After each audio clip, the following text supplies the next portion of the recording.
John Rust here today talking about the role of life experiences in shaping brain development. This is part of Building Strong Brains Tennessee, who has as a mission to work to change the culture in Tennessee. And by culture, I mean just kind of the state's overarching philosophy, policy, program, and practices for children, youth, and young adults. And what we're doing is trying to utilize the latest brain science and research in such a way that we can prevent and mitigate the impact of adverse childhood experiences. We start out really with kind of a high picture view of what this presentation is about and use this as a good summary to fit everything within. We're really talking about the foundation of healthy child development. And if you'll notice, there's 4 pillars that grow out of that. When we get healthy child development right, children can reach their full educational achievement levels. We get economic productivity. Kids are able to become responsible citizens, and they're much more apt to have just this lifelong period of health. We know when we get this right and all of these grow out of that, those kids are able to be successful parents to that next generation. And when we pull all of that together and we get these things in the correct order, we end up having strong communities and we end up having healthy economies.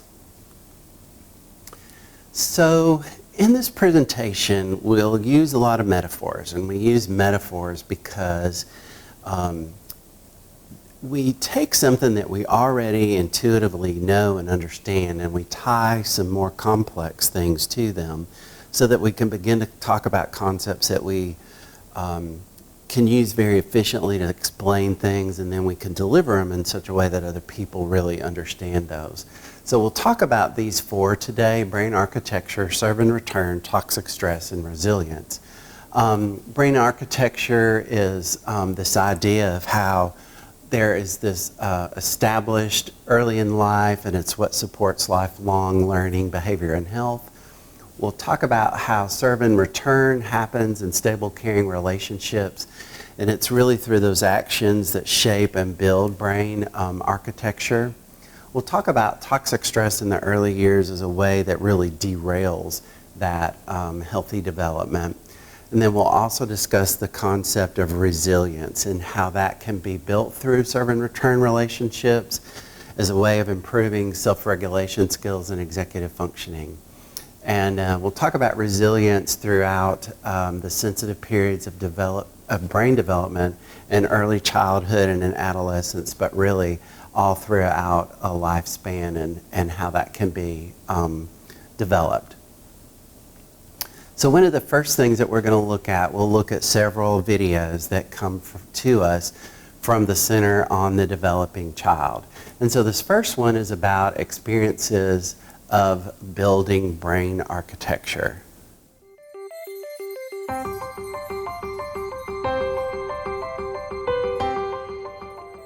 A child's experiences during the earliest years of life have a lasting impact on the architecture of the developing brain. Genes provide the basic blueprint, but experiences shape the process that determines whether a child's brain will provide a strong or weak foundation for all future learning, behavior, and health. During this important period of brain development, billions of brain cells called neurons send electrical signals to communicate with each other. These connections form circuits that become the basic foundation of brain architecture. Circuits and connections proliferate at a rapid pace and are reinforced through repeated use. Our experiences and environment dictate which circuits and connections get more use. Connections that are used more grow stronger and more permanent. Meanwhile, connections that are used less fade away through a normal process called pruning. Well-used circuits create lightning-fast pathways for neural signals to travel across regions of the brain. Simple circuits form first, providing a foundation for more complex circuits to build on later. Through this process, neurons form strong circuits and connections for emotions, motor skills, behavioral control, logic, language, and memory during the early critical period of development.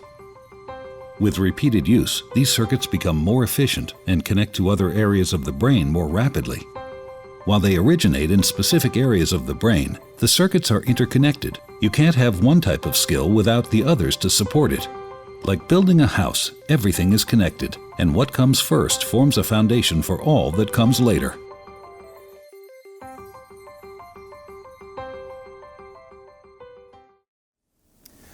So as you can see from this video, they brought up a lot of components that we can learn from. That this idea of brain architecture supports lifelong learning, behavior, and health. So we see from it, brains are built over time. We start out in the earliest years of life with very simple things, and then more complex types of learning and skills are built upon those. And so that shows you that importance, again, of that strong foundation. We also see in here that there's these inextricably intertwined processes that include cognitive, emotional, and social capabilities. And so as kids learn, all those things happen at one time. Kind of think of it as a rope all twined together, that those happen all across the life course. And then lastly, that this strong foundation in the early years really does improve the odds of outcomes. A weak foundation increases the likelihood of later difficulties. So let's explore some more information about that. Again, brain architecture, we look at this photo. It's some of the beginning stages of a home or a building. And we use this metaphor, again, because people kind of intuitively know what you're talking about when you say children's brains are like building a home or building a building. And you can even ask some questions. What's one of the first processes that you do as you're building a building? And obviously, digging a foundation into the earth to a level where you're going to get on some steady and firm foundation. We know that foundations are made out of concrete or something that's strong and steady. And then too, conversely, we kind of know if we get them weak or we don't get them square, it affects the whole structure. But we can use this metaphor to talk about a house, even asking questions, what's after the foundation, Then there's some framing, then there's, covering it up and putting a roof on, but eventually electricians come in and plumbers come in. And so that allows us to talk about the different folks that help build a child's brain, teachers, caregivers, if a child needs a speech therapist or something like that, there's professionals that come in. And so from this, we're able to talk about when we get things right from the beginning, it is easier to build on them, and it's easier to fix things early than to try to fix them later. Another component of this idea of brain architecture and that early growth of brains, if I think of those old analog clocks where the second hand is ticking by, and I think about in 1 second, more than 1 million new neural connections are being made. And so then we can really begin to think about why getting brain architecture correct in those early years of life is so important. So one of the other things that we see from this slide, we're looking over here at a newborn brain, a brain at 6 months, and one at 2 years. And so we see the complexity as we go across through there, the networking and those neural connections that are made, but we also see the importance of that early care of a child's brain. Now we're going to talk about serve and return relationships. And kind of one good way to set this up is maybe to ask folks, what's a sport you might play that involves serve and return? And people will say things like badminton or volleyball, and kind of conjures up that idea of it's a two-way street, it's a back and forth. And so let's watch this second video from the Harvard Center on the Developing Child. The key to forming strong brain architecture is what's known as serve and return interaction with adults. In this developmental game, new neural connections form in the brain as young children instinctively serve through babbling, facial expressions, and gestures. And adults return the serve, responding in a very directed, meaningful way. It starts very early in life, when a baby coos and the adult interacts and directs the baby's attention to a face or hand. This interaction forms the foundation of brain architecture upon which all future development will be built. It helps create neural connections between all the different areas of the brain, building the emotional and cognitive skills children need in life. For example, here's how it works for literacy and language skills. When the baby sees an object, the adult says its name. This makes connections in the baby's brain between particular sounds and their corresponding objects. Later, adults show young children that those objects and sounds can also be represented by marks on a page.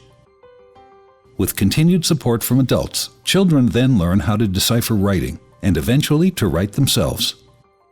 Each stage builds on what came before. Ensuring that children have adult caregivers who consistently engage in serve and return interaction, beginning in infancy, builds a foundation in the brain for all the learning, behavior, and health that follow.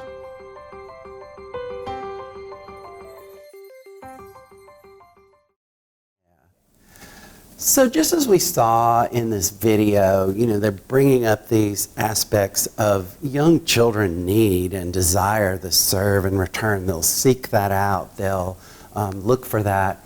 And a good way to think about this is always the child will let a caregiver know of that need, and that's where we think of kind of that serve. And then that caregiver coming along after that and doing that return. But again, seeing in this that as we do this, the brain circuitry is growing and coming together in such a way that's going to serve that child.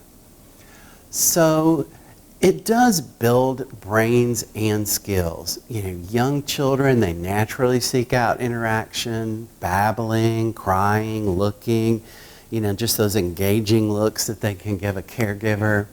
And those serve and return interactions are what's really essential for the development of healthy brain circuits. We'll look at that a little bit more in a couple slides. But the system that support those quality relationships in any kind of community are very important. So things like early care settings, any kind of thing that a community develops that support the development of sturdy brain architecture is very important. And quality relationships will continue to be vital in adolescence in order to reinforce brain architecture and build resilience. And it's important for our lives, in any stage. We enjoy serve and return interaction, even as adults, as we look at one another and talk with one another. So what we have here is a slide that we use to talk about how the interaction between a caregiver and a child, some outputs or outcomes. And so what we've got here on the bottom of this slide is we have the age of a child in months, between 0 and 26 months. And on the side over here, what we see is the vocabulary size of the child. And so we've got kind of a low-level mother speech, medium, and high. But I want to tell a story that goes along with that so we can kind of get an idea of how what a caretaker does actually has, can increase a child outcome. So the green line that represents this low level of mother speech. At the end of a 26-month period, this child is just shy of having about 200-word vocabulary. So the story that goes along with this is that the mother of this child is a dental hygienist. In her work, she interacts with people and talks with them.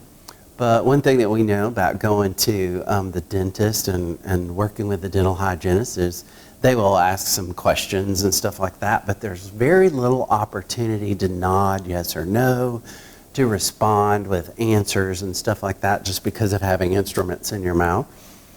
And so This mother develops this idea of the way that she will interact with her child regarding vocabulary, talking, serving in return. As the child talks to her, she will kind of return those things. And so that's just kind of what she adopts as her practice. And again, this line represents that child maybe having a little shy of 200-word vocabulary. The story that goes along with a high level of mother speech, where they're just shy of 800 words at that same time period, that mother is a hairdresser. And she interacts with her clients every day with lots of serve and return, talking back and forth, carrying on stories from one appointment to another, talking about the news, stuff like that. And that mom is kind of more, has ideas that with her own child, she'll do that same thing. So perhaps when she goes and picks her up from the daycare setting and they go to Kroger's, the mom walks them out to the car and they talk about going in the car and opening the door and sitting in the car seat, and that we're driving along to Kroger's, and Kroger's is a grocery store, and grocery stores are where we go to buy food, and what kind of food would you like, and what are you hungry for? And then as they go down the aisle, the mother narrates what's happening. This is the cereal aisle, and your favorite cereal is this. And they just talk back and forth, and they interact a lot. And the mom does a lot of narration of what's around and what they're seeing. And so just from those interactions just kind of more engagement around that, we'll end up with a child with a different outcome in the sense that they have a larger vocabulary. So it's not about socioeconomics. It's mostly about our understanding of child development and our practices with them. So I want to talk about adolescent brain development as well. We've kind of focused on early life here, but we don't want to miss that adolescent brain development period is a time of not only vulnerabilities but great opportunities for brain change. And so we think of this time as being almost like a remodeling project that goes along back with our brain architecture. And it's an opportune time to build in resilience. And so we're looking at three things here: air traffic control, which we'll talk about a little bit more. But before and during puberty, there is the second period or time of this rapid neural growth. And that occurs in the prefrontal cortex. Again, we'll get to exactly what we mean about air traffic control, but that's happening for sure. It's a great opportune time to build that during adolescence. Another thing that's going on kind of behind the scenes is this idea of use it or lose it. And so adolescents, brain strengthens those neural connections that are used more often, and conversely prunes those away that are not used as frequently. It's also a time of integration, of kind of bringing things together. And that corpus callosum, which relays information between different parts in our brain, is undergoing just waves of growth during adolescence, which is improving their self-regulation. So now we're going to watch our third video from the Center on the Developing Child. We've been talking about ways to grow, positive neural paths and brain development. And now we're going to look at a way that sometimes brain development gets derailed. So let's watch this video on toxic stress.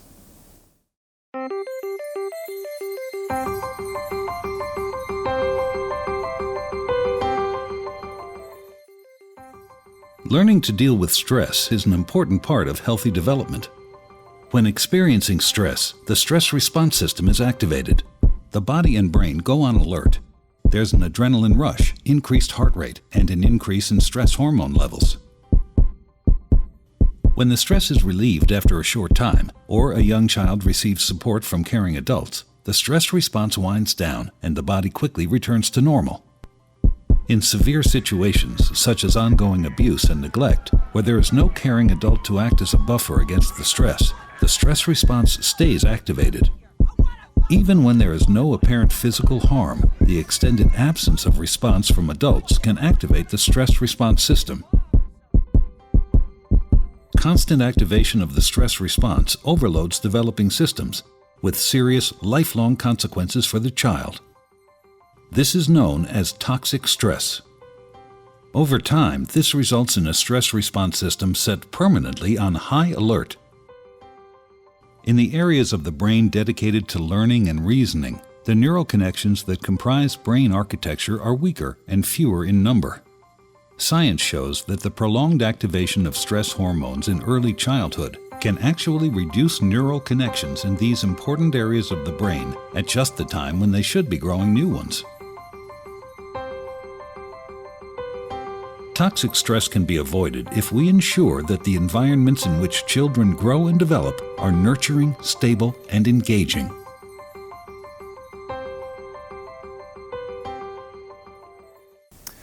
So from the video, you can see that when children undergo stress in their life at a toxic level, it changes brain architecture, it changes neural pathways, which change behavior, health outcomes, things of that nature. And we're going to look at that idea of toxic stress over here. But before we get there, we're going to look at two other kinds of stress. There's a thing of positive stress. Adults experience it as well as children. But we're going to use the example of maybe your child having to meet a new person. But other examples might be first day of school, getting immunizations, things like that. But they're short, stressful events. You can talk about them. You usually know when they're going to happen. You can lead up to them. But in this depiction here, you've got this caring group of people over here. The child is going to go meet a new person. There's steps up so that they meet their goal, but there's steps down on the other side too. Again, the body will react to it somewhat, but no harmful stress levels or anything toxic going on. Next, we want to talk about tolerable stress. And I want to point out that in the figure, there's a little bit different. There's no steps. There's no true clear pathway to overcome this. But you do see people on top of this stone or mountain trying to help the child overcome the stress that they're undergoing. And so some examples of tolerable stress are maybe the death of a family member, being where there's some kind of natural disaster. They're unavoidable and they're not necessarily you can't plan or know when they're going to happen. They're tragic. But one component of them is that the more people that you have helping, buffering, the easier it is to overcome that.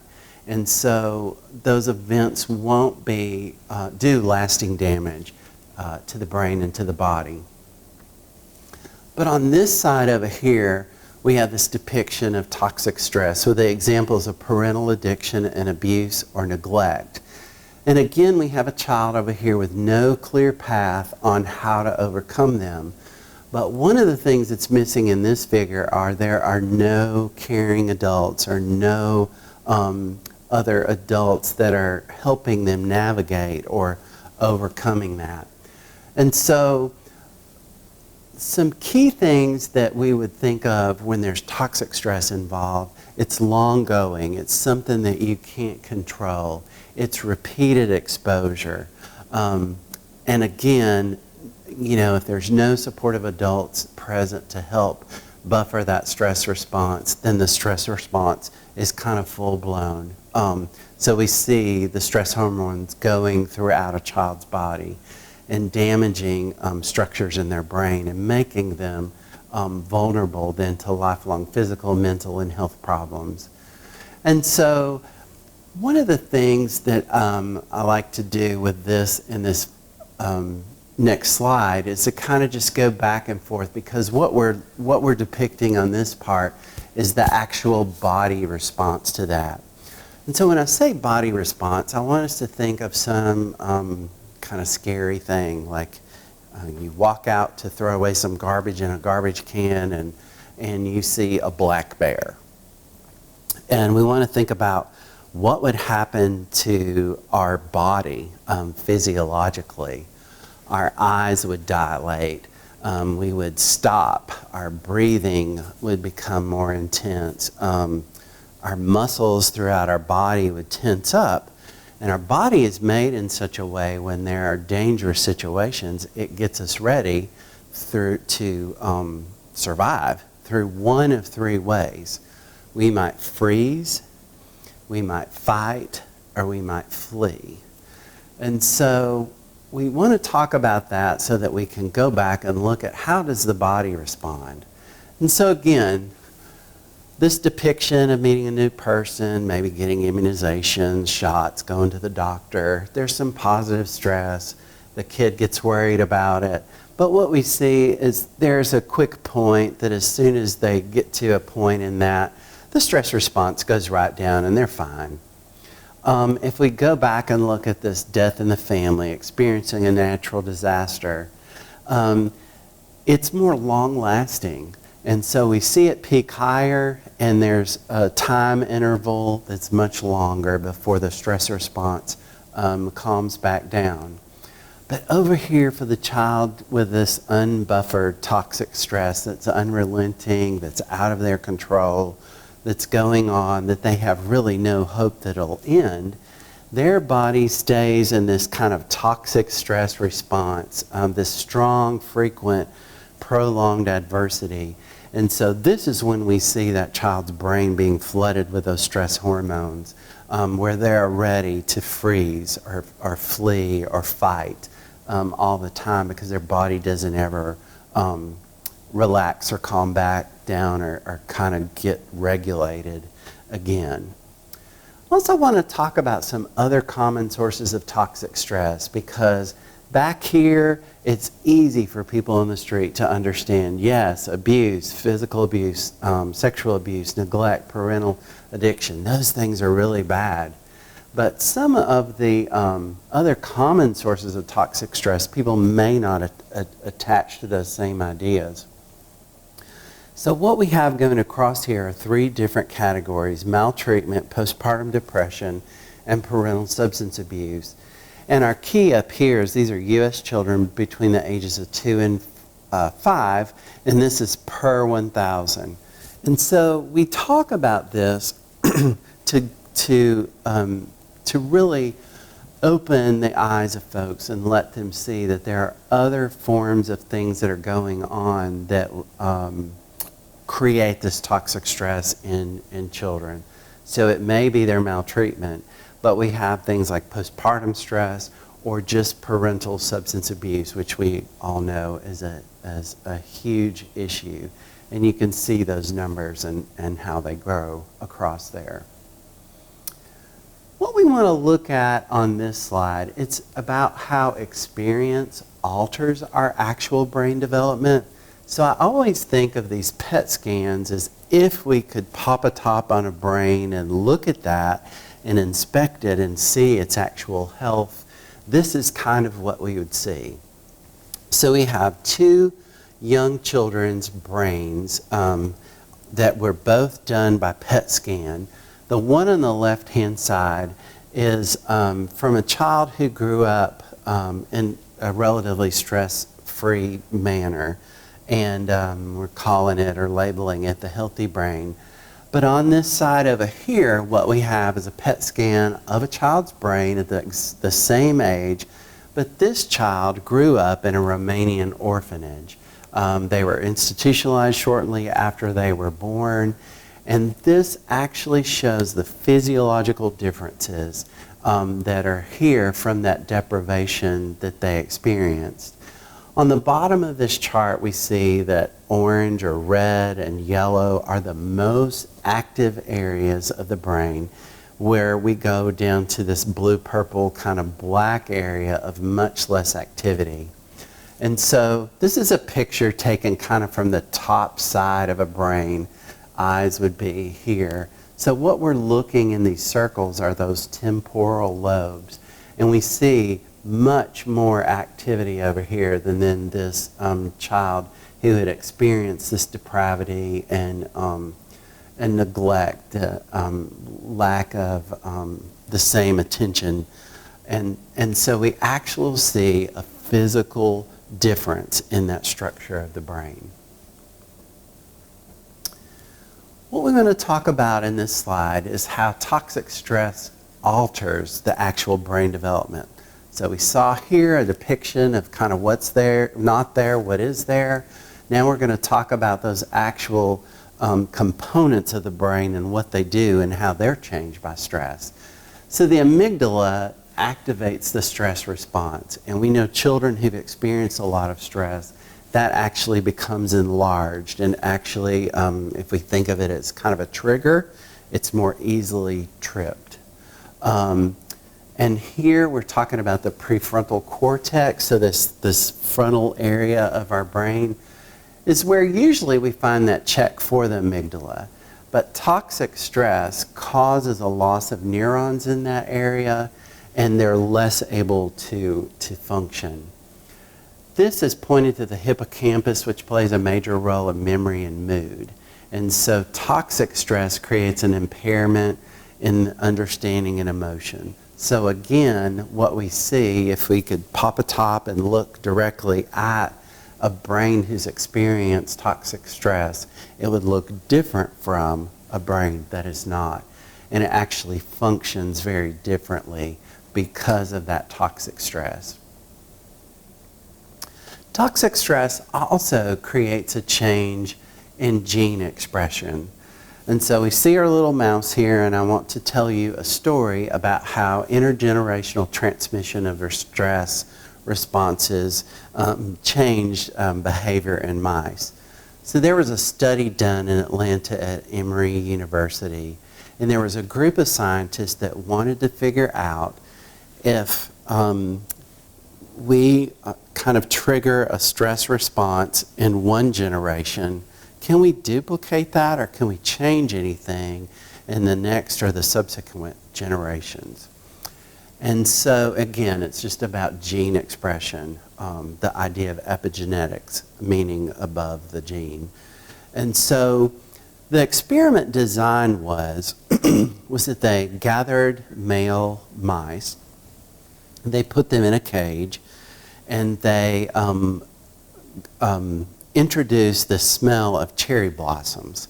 And as they introduced that smell, they would shock the feet of the mice. And of course, you know, the mice were anxious and agitated and nervous and jumpy because of this mild electrical shock that they got. But they wanted to see, with that introduction of that cherry blossom smell, what happens in the next generation. So these male mice mated and had mice pups. So in the second generation, they had those mice, and they introduced the smell of a cherry blossom.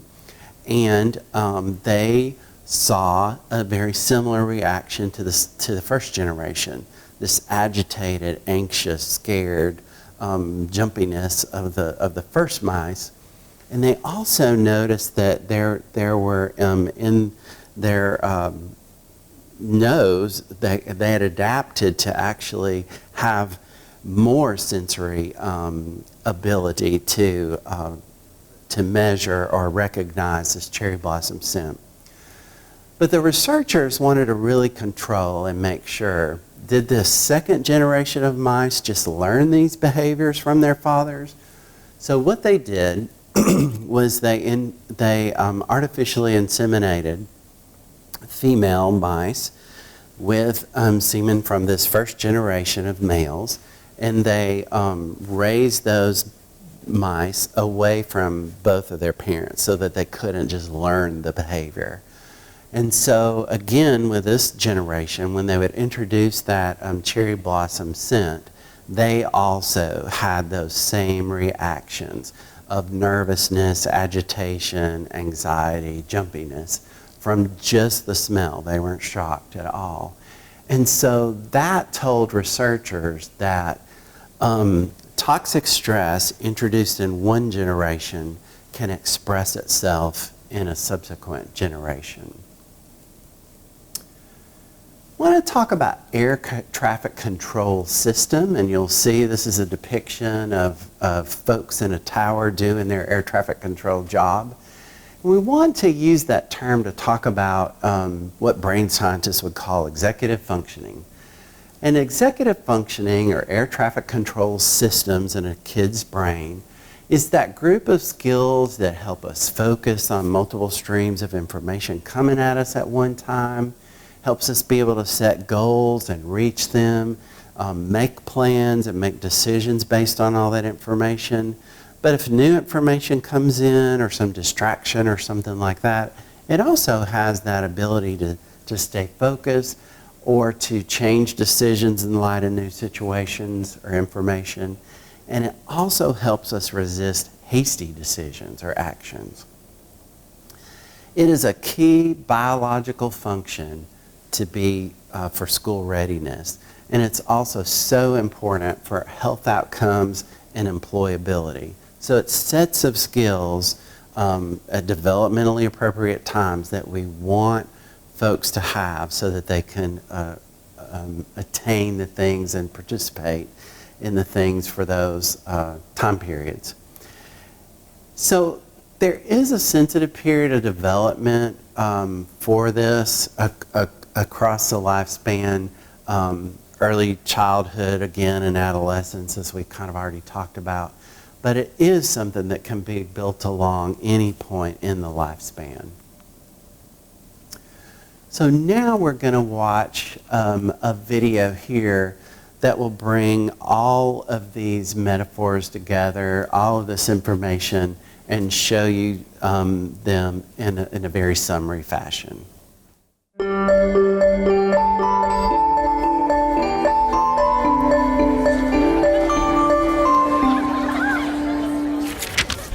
Science tells us that the experiences we have in the first years of our lives actually affect the physical architecture of the developing brain.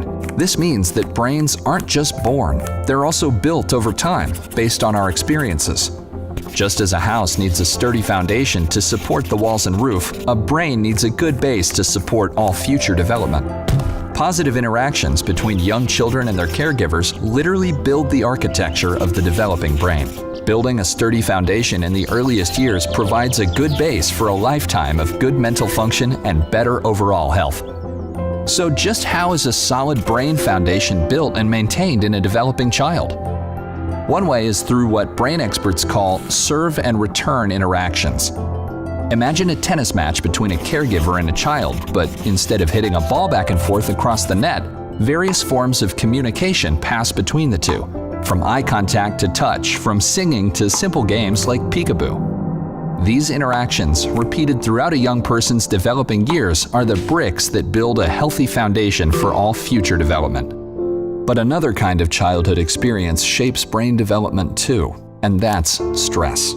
Good kinds of stress, like meeting new people or studying for a test, are healthy for development because they prepare kids to cope with future challenges. Another kind of stress, called toxic stress, is bad for brain development. If a child is exposed to serious, ongoing hardships like abuse and neglect, and he has no other caregiver in his life to provide support, the basic structures of his developing brain may be damaged. Without a sturdy foundation to properly support future development, he's at risk for a lifetime of health problems, development issues, even addiction. It's possible to fix some of the damage of toxic stress later on, but it's easier, more effective, and less expensive to build solid brain architecture in the first place. One of the things that sturdy brain architecture supports is the development of basic emotional and social skills, an important group of skills which scientists call executive function and self-regulation, can be thought of like air traffic control in the child's mental airspace. Think of a young child's brain as the control tower at a busy airport. All those planes landing and taking off, and all of the support systems on the ground simultaneously demand the controller's attention to avoid a crash. It's the same with a young child learning to pay attention, plan ahead and remember, and follow lots of rules. Like all of us, kids have to react to things happening in the world around them, while also dealing with worries, temptations, and obligations on their minds.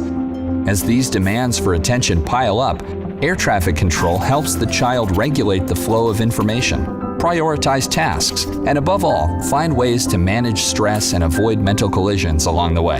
Having this ability is a necessity for positive and level mental health.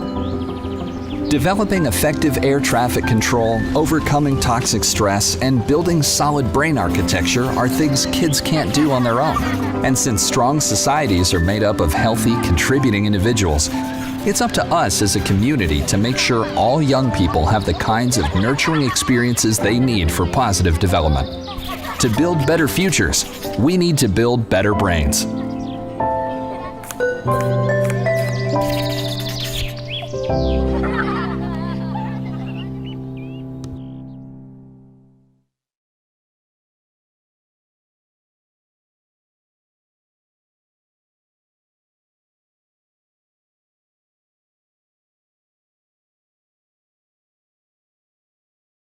So as we've seen in this presentation, the experiences that we have in childhood profoundly affect our lifelong learning, behavior, and health. One of the seminal studies that really demonstrated this strong relationship between childhood experiences and later health was the Adverse Childhood Experiences Study. This study was conducted in the mid-90s, and it was a partnership between the Centers for Disease Control and Kaiser Permanente. Kaiser Permanente, for those of you who are less familiar, is both a provider of health insurance and health services. So what they did is they looked at the folks who were members of Kaiser Permanente San Diego. These were individuals who, over 75% of them reported having some college, 74.8% of them reported being Caucasian, and almost 85% of them were remembering events from their childhood over the age of 40.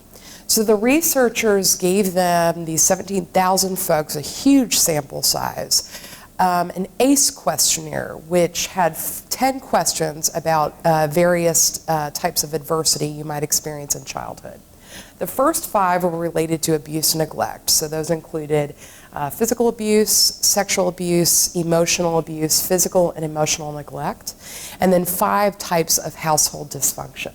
That included having a parent with mental health issues, having an incarcerated relative, having your mother treated violently, having a parent abuse substances, or having your parents divorce. And so at the end of the day, they gave you this questionnaire and you answered, yes or no for each of these. And for every yes, you got a point of 1. So at the end of the day, after you've taken this questionnaire, you had a score between 0 and 10. Either you experienced 0 of these things, or you could have experienced all 10 of these things. And what they saw was pretty astounding. The first thing that they didn't expect was how common ACEs were. So over 64% of the population had at least one adverse childhood experience they reported, and nearly 1 in 4 had an ACE score of 3 or more. Furthermore, they were able to monitor the health and death records of this population, and they were able to look at the relationship between an ACE score and later outcomes. So what they found was that the higher your ACE score, particularly with a tipping point of 4 or more, the more likely you were to have health issues, negative behaviors, or decreased life potential. So 7 out of 10 of our leading diseases are related oftentimes to ACEs. ACEs contribute to the development of them. Many of our health risk behaviors that we engage in, things like smoking, alcoholism, drug use, and definitely we see a lot of decreased life potential.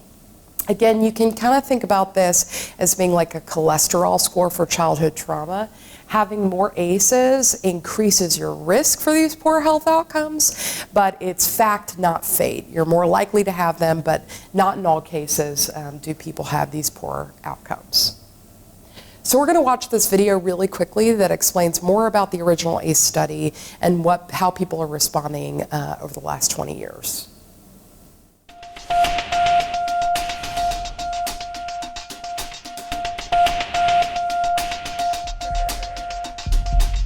what does your parents' divorce have to do with your risk for heart disease? If your mother had a drinking problem when you were growing up, are you more likely to suffer from depression as an adult? Here's what you should know about ACEs.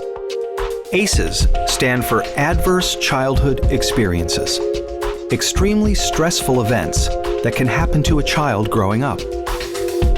Some experiences are so stressful that they can alter brain development, as well as the immune system, increasing the risk of lifelong health and social problems in adulthood. The term comes from the Adverse Childhood Experiences Study, landmark research that shed new light on the root cause of everything from stroke and liver disease to substance abuse and mental illness. In the late 1990s, an epidemiologist from the Centers for Disease Control and a preventive medicine doctor at Kaiser Permanente set out to understand the association between childhood experience and lifelong health. They asked over 17,000 people in the Kaiser Health Plan in San Diego about their health history, as well as difficult questions about their experiences growing up.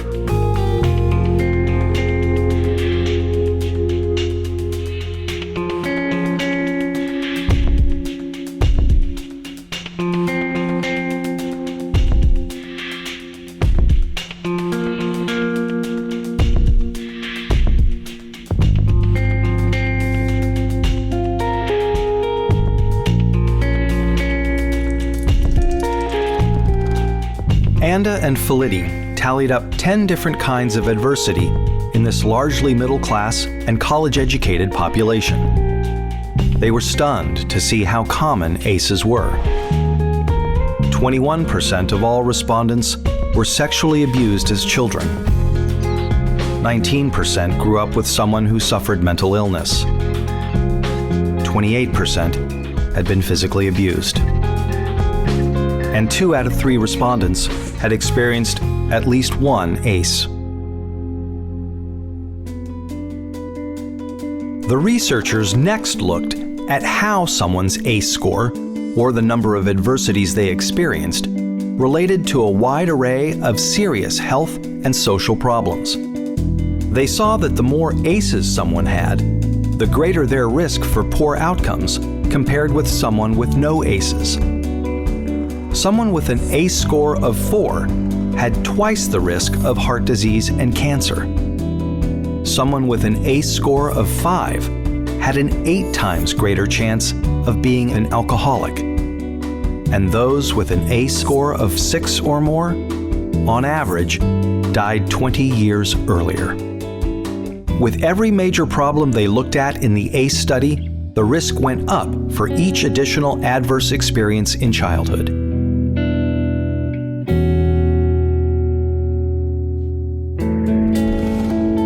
As Dr. Robert Anda says, what's predictable is preventable. It's important to remember that ACEs are not destiny. ACEs are a tool for understanding the health of a population as a whole. For individuals, an ACE score can be a tool for understanding their own risk for health and social problems, and empower them to make changes for themselves and their children. ACEs tend to get passed down from generation to generation and are common across all income levels, races, and cultures. But increasingly, people of all different professions and backgrounds are coming together to discuss how ACEs affect their communities. They're finding new ways to treat and prevent ACEs. Many doctors are starting to screen their patients for ACEs as part of their medical history. More schools are becoming trauma-informed, considering the source of problem behavior when disciplining their students, instead of immediately suspending or expelling them. To learn more about interrupting the cycle of adversity and improving health and well-being for the next generation, please visit kpjrfilms.co.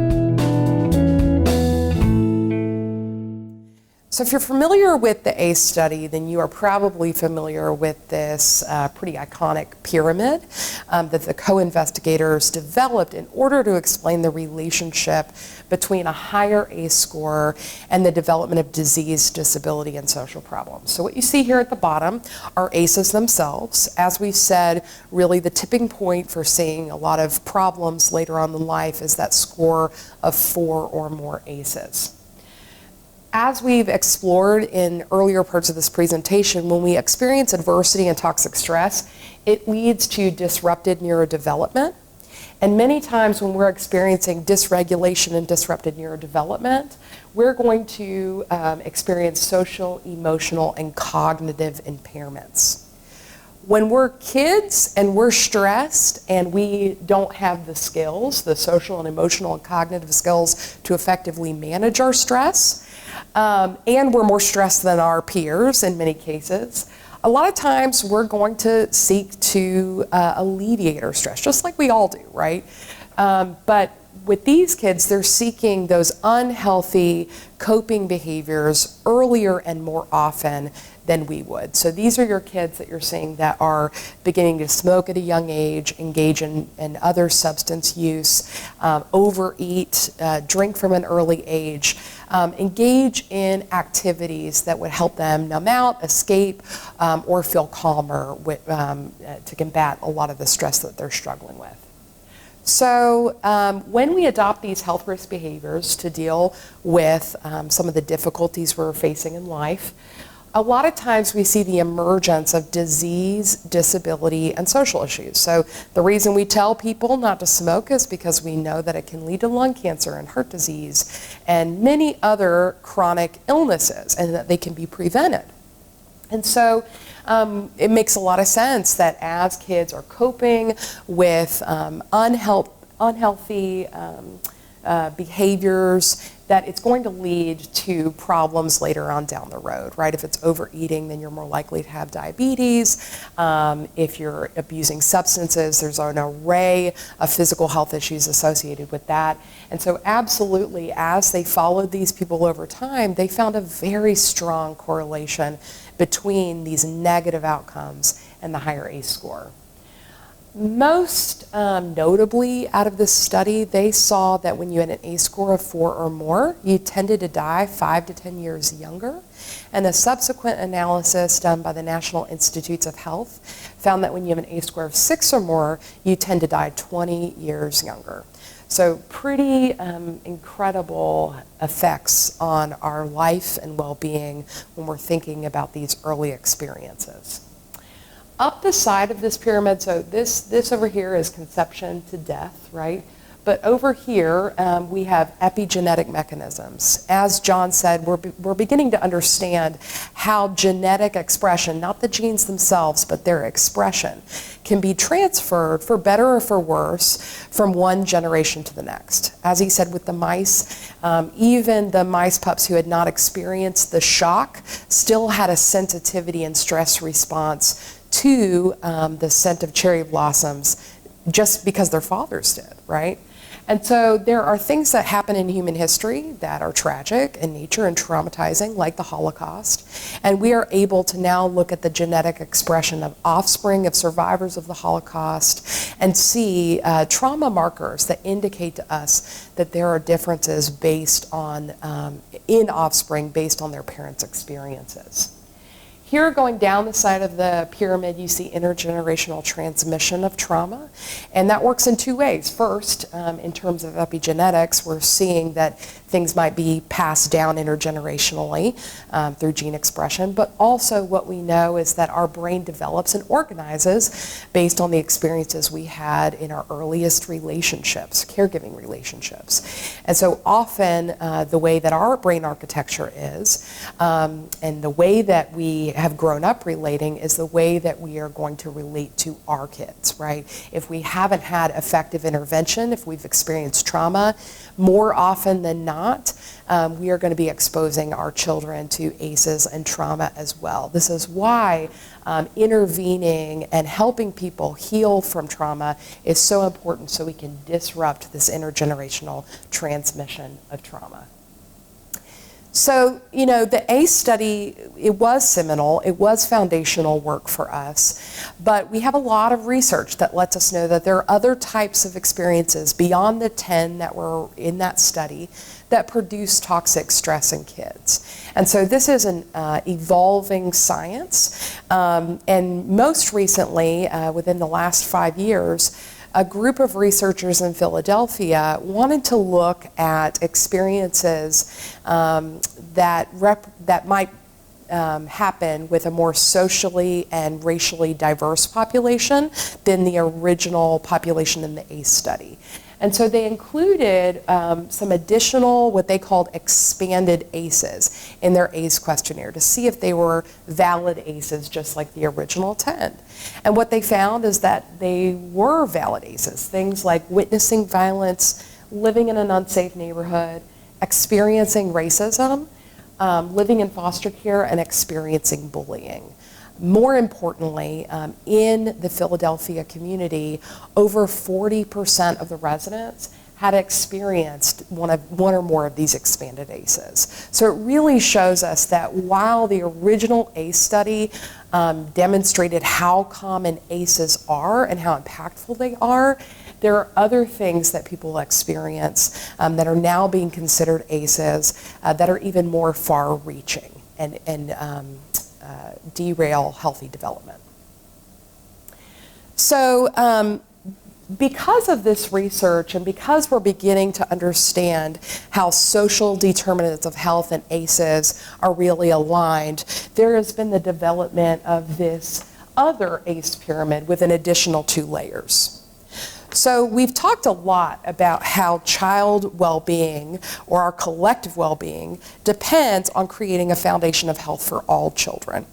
It's important to recognize other elements that compromise healthy child development by producing toxic stress. We know where a person lives has a crucial impact on their foundation for lifelong health, and that 70 to 90% of disease risks are attributed to environment. Many children are born into systems and structures that limit their opportunities to access safe, stable, nurturing relationships and environments. And these environments already have social and economic inequities. We can think about these inequalities or inequities as being a series of locked doors, especially for children of color. Some children and families have all the keys they need to access healthcare, safe parks, high-quality early childcare, and stable housing. But many children, including many children of color, don't have keys to these locked doors. Census data show that the poorest census tracts are also the richest in the proportion of young children. They have the least realized social, physical, and educational, as well as economic capital. And they are highly racially segregated and separated from many sources of economic opportunity. The implications are that the country's poorest neighborhoods require substantially more supports, or keys, we can think of them, to unlock doors for young children, but right now they currently have fewer. This includes individual services to young children and their families, but also publicly available services and voluntary supports, like parks, playgrounds, and libraries. Increased family stress associated with this lack of resources and lack of safe, stable, nurturing environments increases risk for exposure to toxic levels of stress in children. Elevated caregiver stress and instability makes it more challenging to have the psychological and financial capacity to engage in nurturing, serve, and return interactions with children. As we compare the pyramid on the right to that one on the left, we see that there are 2 additional layers underneath the lived experience of trauma. The foundation of the pyramid is historical trauma. This foundation impacts a child's health in several ways. Many of the inequities we see today are a result of structures that continue to exist generations later, including segregation we see for communities of color, and barriers and locked doors to resources. Additionally, the science of epigenetics is beginning to demonstrate that exposure to trauma by previous generations might be passed down to future generations, compromising health. So what you see here on this side of the pyramid is not just epigenetics, but also microaggressions and implicit bias that we know have a major impact on health and well-being. Next, we see the geographic or place inequities through social conditions and local context. As we see in the census data, the tracts with higher poverty have much higher representation of children of color. These areas not only increase exposure to toxic stress because of compromised safety and lack of stability, but also locked doors that prevent access to those services, supports, and community environments that would offload stressors and promote health and resilience. As an example, the majority of young children of color who grow up in these low-income areas have working parents. Unfortunately, people of color are more likely to be employed in low-wage jobs that lack predictable schedules and benefits, such as paid time off. Lack of affordability and accessibility locks the door to high-quality early childhood education and care for these families. And the result is a stressful, unpredictable, and unstable situation for many families. As a result, chronic exposure to stress and lack of access to supports, children of color are more likely to experience ACEs, such as having a parent with mental health issues or experiencing neglect. This stress certainly impacts the quality and availability of serve and return interactions. These conditions paint a picture of complex trauma, that's what we see here, that negatively impacts brain and body development. So moving here and up, we see this complex trauma where we have lack of access, where we have lack of social and economic mobility, where we have generations and generations of being cut off from resources, and we have exposure to policies that have been harmful to groups of people. And then on top of that, they are experiencing more ACEs because they are more stressed. And so we see this disrupted neurological development, but as we move up the pyramid, the thing that I like is instead of saying adoption of health risk behaviors, we have the word coping here, because that's exactly what's happening. Communities are coping with more stress by adopting behaviors that help them alleviate that stress. Then as we move up, we see this language has changed too. It says burden of disease, distress, criminalization, and stigmatization. And so in a similar fashion, in every domain of functioning, in health, in well-being, in wealth outcomes, we see that people of color do more poorly than their white counterparts, not because of a change in biology, but because a lot of these structural inequities that decrease access to opportunity and increase stress, toxic stress, that lead to the development of these poor outcomes. And then at the very top, you see early death reflected there too. The data suggests that improving child health trajectories and reducing health disparities according to race and socioeconomic status is going to require a concerted individual effort, as well as community building efforts directed to poor and usually racially segregated neighborhoods and communities. As a community, we can build a strong foundation for children of color who are overrepresented in poor outcomes by identifying keys to unlock those doors to health and well-being. So this is one of my very favorite graphics as we talk about adverse childhood experiences, because it helps people understand that even if you have an ACE score of 0, you're still negatively impacted by adverse childhood experiences because we all live in the same community together, right? So the oil spill that you see here in the middle of this circle represents adverse childhood experiences, a score of 4 or more. And each of these pie pieces in the circle represents some of the negative outcomes of ACEs. The amount of oil that's in each one of these pieces represents the amount of that issue that's attributable to ACEs. So things like intimate partner violence, 52% of that is attributable to an ACE score of 4 or more. Using painkillers to get high, 54% of that attributable to an ACE score of 4 or more. So you can imagine a solution, which is providing safe, stable, nurturing relationships and environments to kids and families, as being like a paper towel that you put right in the middle of that oil spill. As you put the paper towel in the middle of that oil spill, you'll see a simultaneous and relative reduction for every single one of these problem areas, which is powerful for public health. We spend billions of dollars and billions of hours trying to fix all of these outcomes. And what we know is if we do what's morally right for children and families, we do what is logically right and fiscally right for our entire community.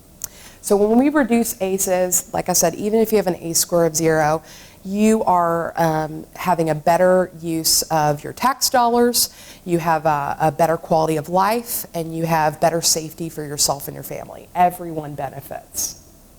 Tennessee is really no different than any other state that's looked at ACEs at the statewide level. So we have something called the Behavioral Risk Factors Surveillance System that really measures how many ACEs does the average Tennessean have? What percentage of our population is experiencing that? And also, this data collection is able to connect and look at the correlation between ACE scores and Tennessee health outcomes, very similar to the original ACE study. And so in 2017, you can see that 61% of people in our state had at least one ACE, and almost 1 in 4 had 3 or more, very similar to the original study done by Kaiser Permanente and the CDC. So this is something that we have to solve as a community. We have to think about how do we reduce ACEs so that we can improve our overall prosperity. And a big way that we do that is by building resilience in communities, families, and children. So we're going to watch this video and learn a little bit more about that.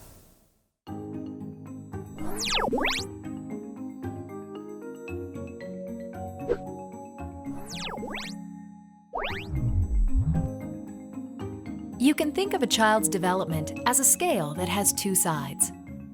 A child's scale is placed in a community and has spaces on either side where experiences and environmental influences stack up over the course of development.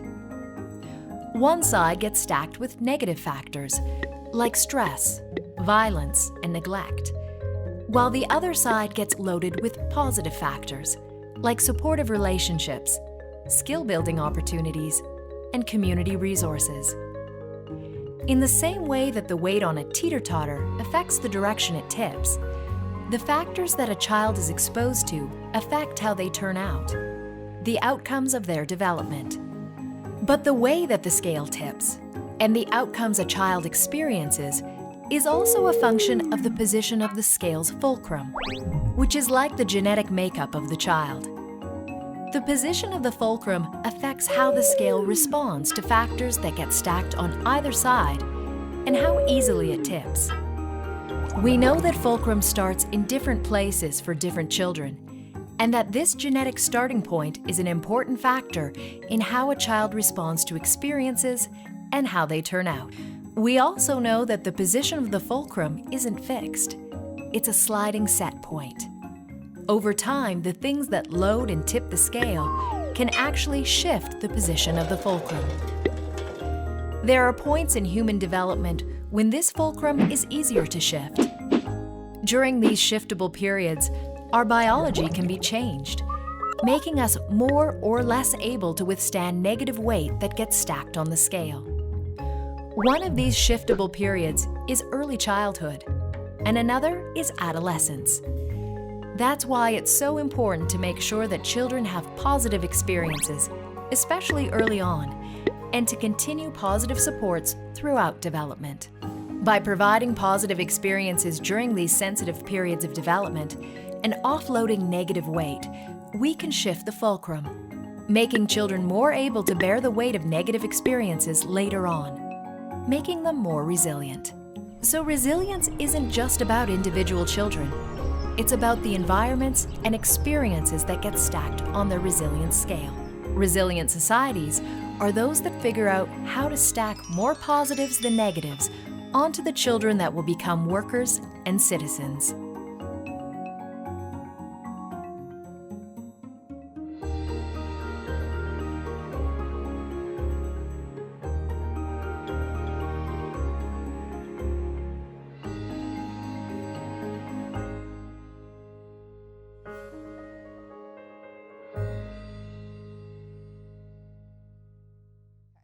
So as you saw from the video, and it makes sense with everything else we've talked about today, resilience is really built, and it's very affected based on our experiences that we have early in life. We can think about resilience being like a teeter-totter or a scale. It's really dynamic in nature. And the more positive experiences we put on the positive side of the scale, the more it's going to tip towards positive outcomes. The more negative experiences we put on the scale, the more likely it's going to tip toward negative outcomes. But as the video showed us, there's also something called the fulcrum, which is the scale's tipping point. And everybody has their fulcrum starting in different places, right? So sometimes you have a child who's a bit more sensitive, and it's easier for them to tip towards negative outcomes. But the beautiful thing is that there are periods in development, sensitive periods in development, when the brain is really plastic, where we can actually affect the biological predisposition toward being resilient. So we can actually shift the fulcrum, right? So if we're loading up the scale with lots and lots of positive supports during that time, we can also be shifting that fulcrum to be in an advantageous place, so it takes less effort to lead to resilient or positive outcomes. However, the converse is also true, right? So if we have negative experiences during those critical periods of development, the fulcrum can move in a negative direction, making it harder to be resilient. The great news is that scales still can tip. So even if you're working with an adult who's experienced a lifetime of trauma, who didn't get the benefit of effective nurturing relationships during those times where we could affect a biological ability to be more or less resilient, we still know that if we take a lot of effort and put a lot of resources on the positive side of the scale, it can still tip towards positive outcomes. That's why, even though it takes more effort later, it's still worth the effort, because we are still going to all benefit as a society when we have more stable and resilient citizens. But we as a community have to be the ones that build that resilience. So we've said several times in the presentation that resilience and good outcomes are based on safe, stable, nurturing relationships and environments. When we say safe, we mean free from physical and emotional harm. Stable is familiar routines, people, and places. And nurturing is sensitive care and encouraging development. So all children need this to not just survive, but to really thrive and to reach their full potential. Another way that we can really build resilience is to build executive functioning or air traffic control skills. So skills like focusing attention, problem solving, planning ahead, behavior regulation, controlling impulses, and adjusting to new circumstances. And even though there are periods of development where it's optimal for us to develop these things, we can develop these skills at any point throughout the lifespan. So if you're working with an adult who may not have mastered a lot of these skills, you can know that effective interventions can help build them. So, this is going to really take collective ingenuity from us. But the good news is that this is something that we can solve. This is something we can do. And we already know programs and practices that improve outcomes for kids. We just have to get together, bring together our collective expertise, and maybe do things a little bit more efficiently, or even bring them to scale. So we're going to talk about some of the things that we can do as a community that will really move the needle on seemingly intractable issues and improve all of our well-being. The first thing is that we have to invest more in services and supports in the earliest years of life where we can have the greatest impact. Right now, we have an inverse relationship in terms of brain development and our spending on programs to change the brain. And what you can see is in the earliest years of life, we spend almost no dollars, right? At the time of life where we can make the greatest impact. So we're spending all of these resources later on where it's harder to actually make those changes to the brain. So if we invest early, we can build a foundation of strong brain architecture and not have to spend all the money on the back end trying to fix the problems later. Nobel laureate prize-winning economist James Heckman also demonstrates this in his research, where he shows that we get a $6.30 return on our investment for the investments we make in the prenatal years and in the earliest years of life. So you still get a return on investment later on in life too. It's just that you're not going to get quite the return as if you'd started earlier. Other things that we can do to build executive functioning and air traffic control and help build coping and build resilience in children, youth, and young adults are things like sports and physical activity, yoga, meditation, and mindfulness, logic puzzles and computer games. And I want to be clear that when I say computer games, I don't mean, you know, hours on end in a basement playing Fortnite. I really do mean like chess and those kind of logic and strategy, brain building games, preferably with an adult that's helping you build that strategy.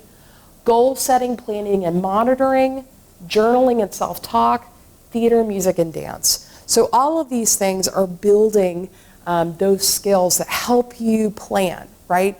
Help you know what your strategy is to execute that plan and reach your goal. And then this here in particular, yoga, meditation, and mindfulness activities really help us better regulate and notice our emotions and help us resist some of those bigger emotions, right? So all of these are building all those capabilities that we talked about before.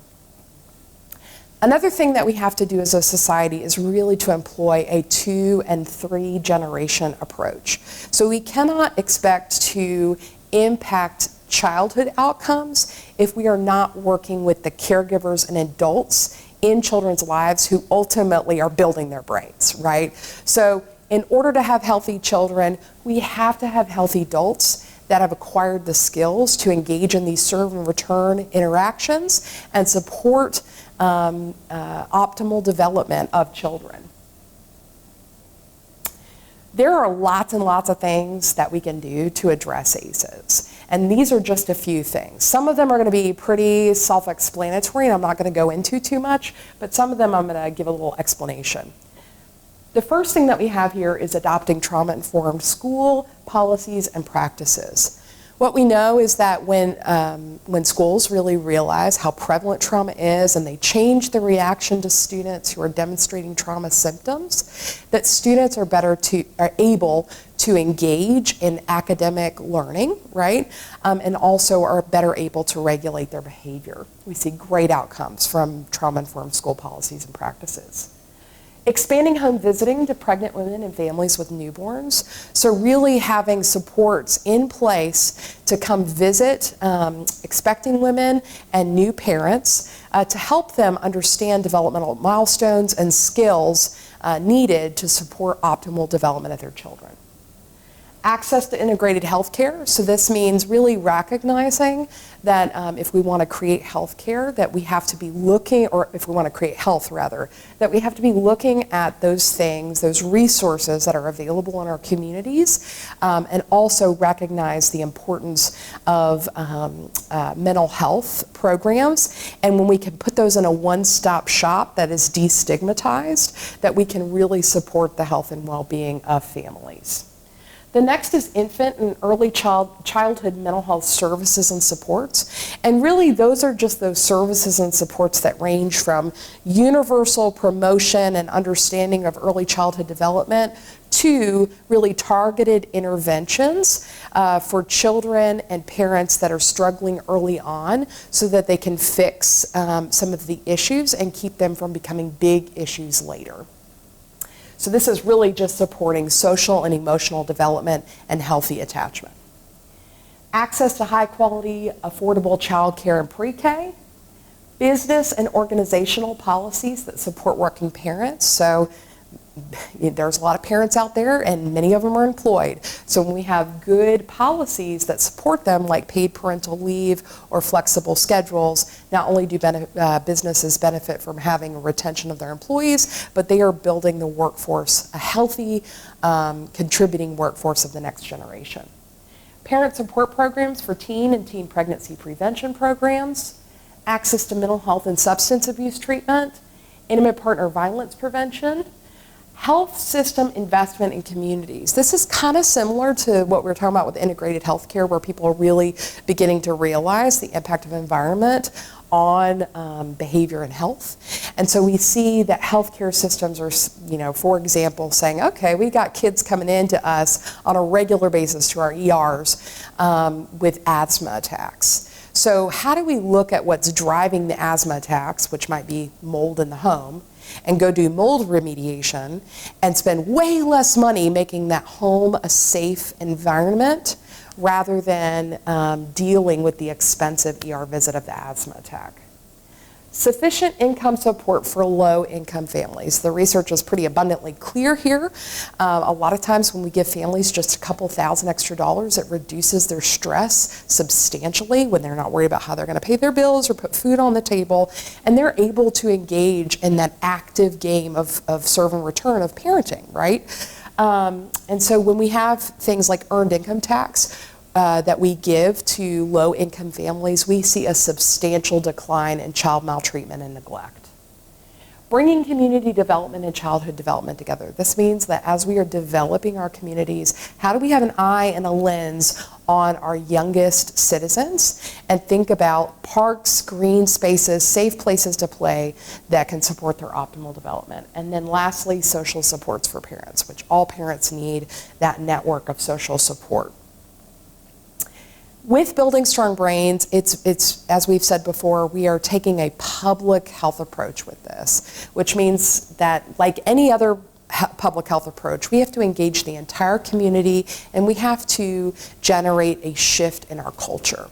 So we are using this information to help people change their philosophy and approach so that when they see something like our opioid epidemic in our state, or when they see some of the data around domestic violence in our state, that the philosophy and approach changes to, wow, I know that substance use or domestic violence or you name it, right? That these things are increased substantially by the presence of ACEs. So how do we go to the root cause and reduce ACEs so we can reduce these outcomes? With this change in philosophy and approach, we see a change in policies and funding. So we will see changes where not only, let's give an example of with the opioid epidemic, not only will we see maybe changes in terms of how easy it is to access opioids, right? But that we will also be looking at what are the economic opportunities in the areas with the highest level of opioid misuse, and where are there substance abuse and mental health treatment facilities in those areas? And how do we invest in policies and funding that get to the root cause of that and help people heal? Bodies and brains want to heal from trauma, and that's the good news. And people can be amazingly resilient if we know how to support them through adequate policies and funding. The next is programs and services, which is we're not always saying a new program here, but we may say that we want to scale up a program like home visiting, right? Where we can have this real impact early on and really support families in need. Or it might be that we want to collaborate more effectively with another program so we can more holistically address the needs of a family. And last, we are really looking to change professional practice, where people are able to recognize the signs and symptoms of trauma and then respond appropriately in a way that's not re-traumatizing people, in a way that's facilitating their healing. Also, again, in order to have a public health approach, we have to engage all systems and sectors. So like we've seen with our public health work around smoking, we didn't just engage doctors, we didn't just engage insurance companies, we also engaged the media, right? We had PSAs on television, we had trailers before your movie that let you know diseases and outcomes associated with smoking. We also had the business sector that was highly involved in restructuring their internal policies and practices. So these are the exact kinds of things that we need in order to change the culture around providing opportunities for children and families to build strong brain architecture and create health. So essentially, with all four of those things that we're working to change and engaging all these sectors across the state, we are trying to change the conversation from what's wrong with you to what's happened to you. And how can we support you by wrapping services and supports around you, right? How can we help you heal from the things that have happened so that we can actually change outcomes instead of putting Band-Aids on the problem? So this really changes our posture to be one of curiosity and openness and helpfulness instead of sort of accusatory and blaming and shaming that does not actually result in meaningful change. So with that, if you want to learn more about adverse childhood experiences, please go to our website. It is www.tn.gov/TCCY. And then you'll just hit this little button that says Adverse Childhood Experiences. And if you don't mind taking a few minutes, you can get your phone out right now, scan this QR code, and fill out the survey. Let us know how we did, because we always want to improve our practices based on your responses. If you don't have a QR code reader, you can go to the short link and fill it out also. Thanks and have a great day.